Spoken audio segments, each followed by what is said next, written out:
What's up guys, welcome back to McLaren Media. In today's video I'm going to be switching out the stereo in my Mk1 Focus.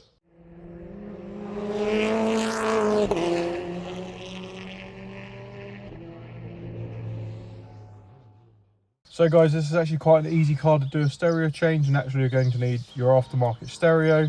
The kit you buy comes with a fascia panel, adapter wires, the kit for actually removing the stereo out of the car, and usually some kind of aero adapter.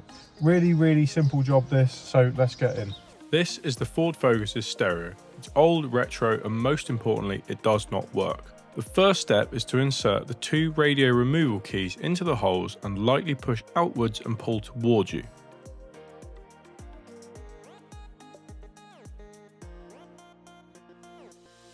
This should expose the wiring.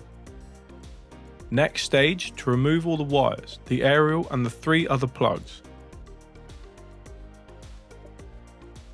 Be careful, as if they are old, they can be brittle and tight.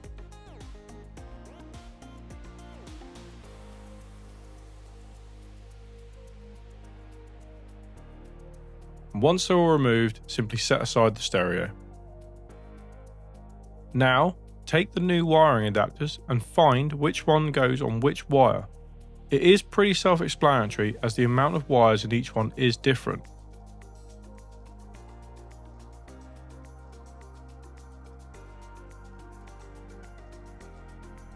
And finally, attach the aerial adapter. If you have steering wheel column controls, not all kits come with the adapter, and not all stereos allow the extra input. The kit will have two adapters for either a single DIN or double DIN setup. Because this is a double DIN, take the long plastic adapter and slot it into the back of the compartment. It should fit into place in the middle. Now, take your new stereo and fascia panel and place the two plugs into the back of the stereo loom. Then, you can start to slot the stereo into the compartment.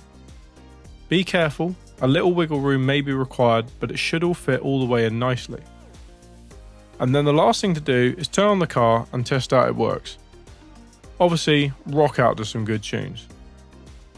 And this is the final product, a nice retro looking Pioneer stereo that sounds really good and also looks really good.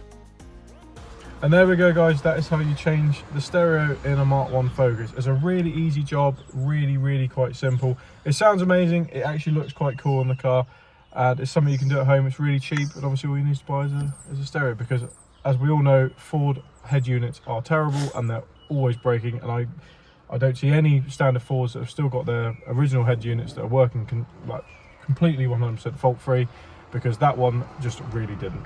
So guys, if you like the video, don't forget to like, leave me a comment if you haven't done it yourself. Don't forget to subscribe to the channel for more content, and I will see you in my next video. Keep enjoying your crusty, rusty, modified cars.